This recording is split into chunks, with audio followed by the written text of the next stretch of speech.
Hello, and welcome to another video about Super Factory Manager. Today we're going to be looking at bug number 511, where users are reporting a problem when they're using the building gadget to place the cables in Super Factory Manager. So there was a crash report submitted, and we get the method in Super Factory Manager that's causing the problem, and we see the error message is that a listener is already set, clobbering it will cause the old listener to never run. And I've documented a little bit what's going on. So here's the life cycle of a bug. So when the user encounters a bug, they're usually inconvenienced by it, and then they make a complaint, and then the mod author sees that complaint, they investigate the bug, they reproduce the bug, and you want to make a test so that if the bug, you don't want to fix it and then have the bug come back. So you make a test and the bug will cause that test to fail. And then when you fix the bug, the test will then pass. And then we're currently at the stage where I make a video about the bug. And then when I publish a new version of the mod, someone will find a different problem. So the summary of this problem is that the way Super Factory Manager tracks the cables in the world, there's a situation where when a new block is placed, that block scans the neighboring blocks to determine what cable networks are there, so that if there's two distinct cable networks that are now touching because of that block, they are going to join together. But what's happening is there's a network that is already continuous, and it's neighbors. It's the neighbor on two different sides of the recently added block. When that happens, it's merging a cable network into itself. So in the error message, we see that this add invalidation listener is the root cause, and this user was playing on 1.21.1. So I have the code open to that version. So this add invalidation listener will check if this listener field is empty, and if it's not, it's going to throw the exception that the user is experiencing. Otherwise, it's going to set that value. So it's just holding a reference to this object, because the way capabilities change in 1.20.3 is the way you listen for an invalidation of the capability has changed. And in this scenario, we need to hold on to a reference to the invalidation listener.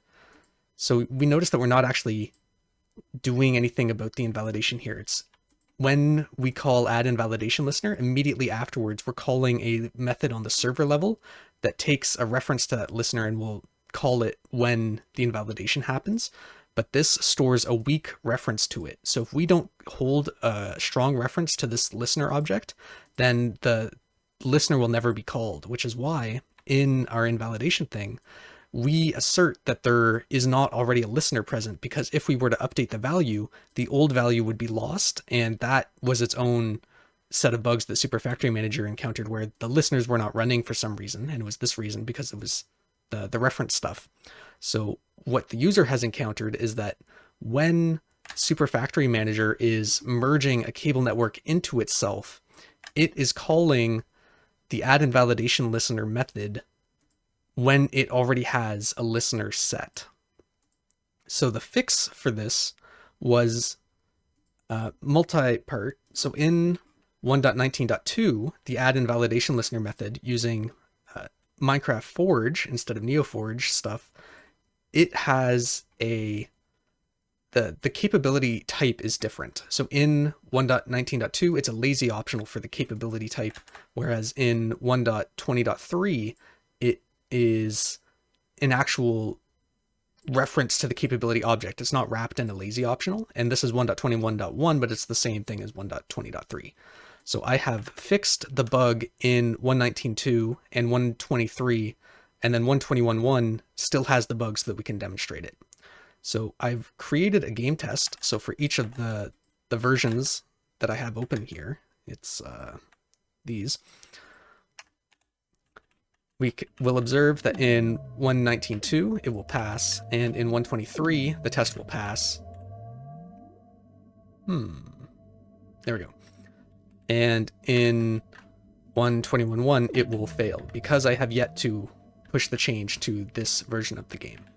So when we look at 1.20.3, this is the version where I fixed it. So when we look at the code for the put capability method, when it's adding the invalidation listener, it is handling the part where we register it on the server, and instead of storing a mutable reference, we're storing a set of the capability listener objects so that we can add multiple listeners this way. So instead of only allowing one listener, which is how it used to be, where it's just using a mutable reference here that we're changing, we've converted it to a set of the listener references. And we've moved the logic for registering the invalidation listener to also handle registering it to the server. So in the older code, when you would add the listener, it calls add listener on the lazy optional class, and that is using a set here. So in 1.20.3, what they, like if you're not Super Factory Manager, because this is like SFM specific stuff to try and have the code look as similar as possible across all the different versions, usually you would use a block capability cache. So in Neoforge, they've got this thing that you can use so that you don't have to write your own, and that accepts the listener for invalidation as a runnable. So in this case, in 1.20.3, when you're using the Neoforge block capability cache, you pass that listener as a reference to the create method. So you're only having one listener.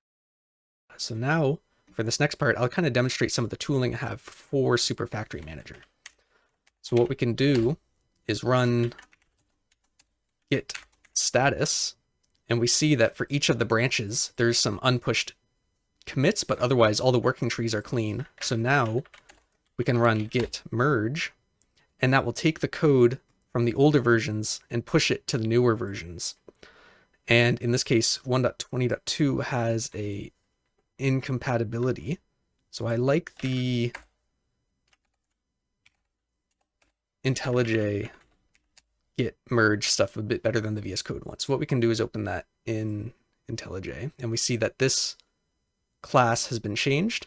So in 1.20.2, we switch from Minecraft Forge to Neoforge, and then 1.20.3 is still Neoforge, but that's when the capability rework is. So in this case, we just want to accept the left-hand side, so the newer code with the new imports, and the changes. So the merge had a conflict because of the differences in imports, but otherwise the code is basically the same. So in this fix, I removed an unnecessary annotation, and I updated the comments on this method. So once I apply this, then that will stage the merge resolution, and we can run git merge again. And then we will get the conflict on 1.20.3. So in 1.20.3, we can look at the git merge dialog here. So that will have our block capability result has a conflict. So again, we want to accept the left-hand side for the imports. We can click the little magic wand here to resolve most of the issues. And then it's the difference where in 1.23, we changed the method signature for the add invalidation listener to accept the server level and the block position. So we want to accept the left-hand side and ignore the changes from the right. And then you'll also notice that where the body of the method or the method signature differs between the versions, I have an annotation to make it a little more obvious. So we can accept that change. And then again, for this one, click the wand.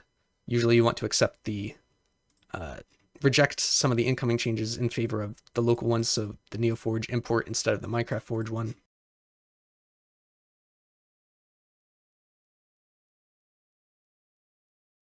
Yeah, just, you get used to it. So then that has finished the merge conflicts for 1.23. So when we run it again, it should, oh yeah, so for some reason, IntelliJ likes deleting this .name file, and there's a 10-year-old high priority issue that they have not fixed. So we will just restore that, and then we will continue the merge. All the versions are up to date, and if we look at 1.21.1, we now have the new code where it's using the set instead of mutable reference for the listeners. When we run the test after having merged the change, it succeeds, which is what we wanted. We want to release this fix to the public. So for that, I have a change release process, which we can follow. So step 0, make a change, done. Phase 1, release preparation. So we want to update the known issues, bump the mod version. So the mod version is now going to be 4.31.0. And update. Thank you for my Patreon supporters. So thank you to these people. And the previous release was like yesterday, so I don't think anyone else has donated in that time. And then we want to run git merge to make sure everything's up to date, which we just did. We did not change any data gen stuff, so we don't have to do that part, but we do want to run the game tests. So for each of the versions, we can run the game test server for each of the versions using this command. And I need to update my docs here. So every time I do Gradle something, that should be Gradle run. So this will take 5-10 minutes or whatever to run all of the game tests for each of the versions. So this is where I go watch a YouTube video or something. So all the tests have ran successfully. So if we look at our release process, then the next step is building the jar files. But before that, I realized that I forgot to update the changelog.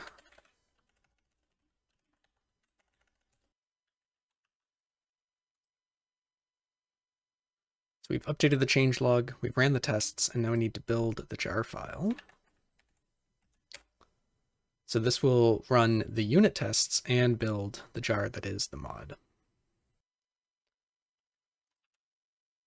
So now that we've built the jars, we need to collect them from each of the different work trees into a central location.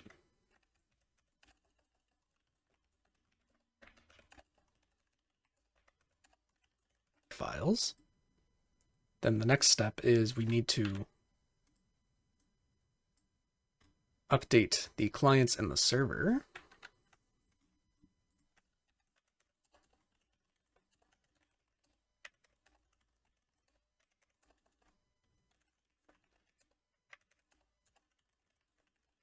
And now we're going to test each of the versions to make sure that nothing stupid happened.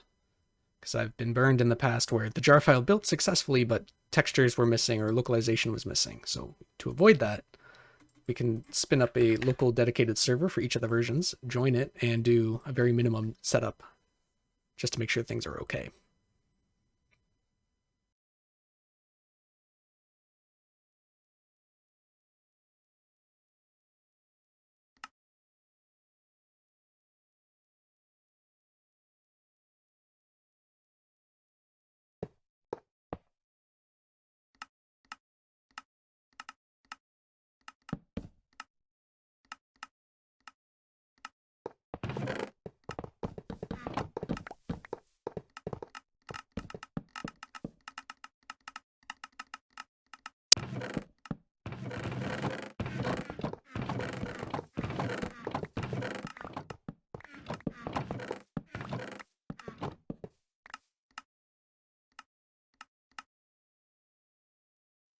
You know what happened?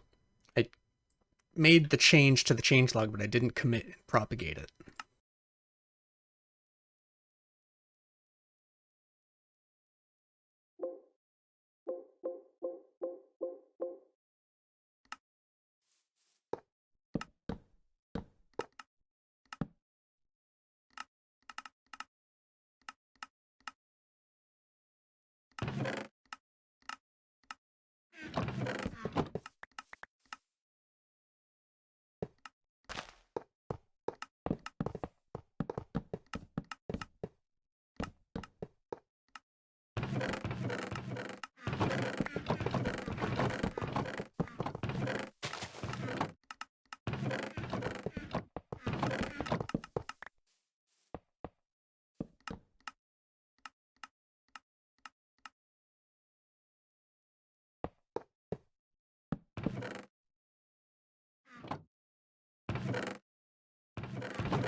All right, now we've tested every version.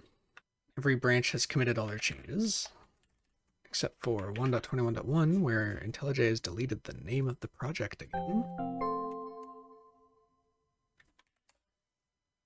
So now we've tagged every version with 4.31.0. Push the tags and create a GitHub release.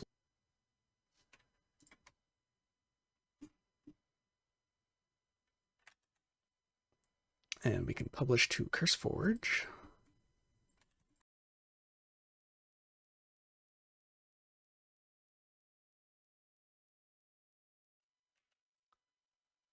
And we can publish to modRenth.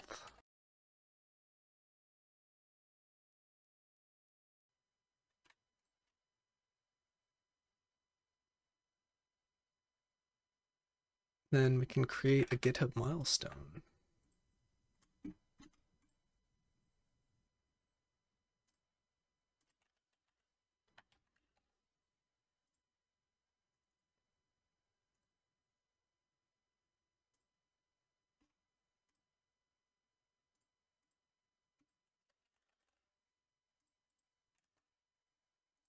And once that milestone, now that we've actually published it, usually there's a lot of delay between now, but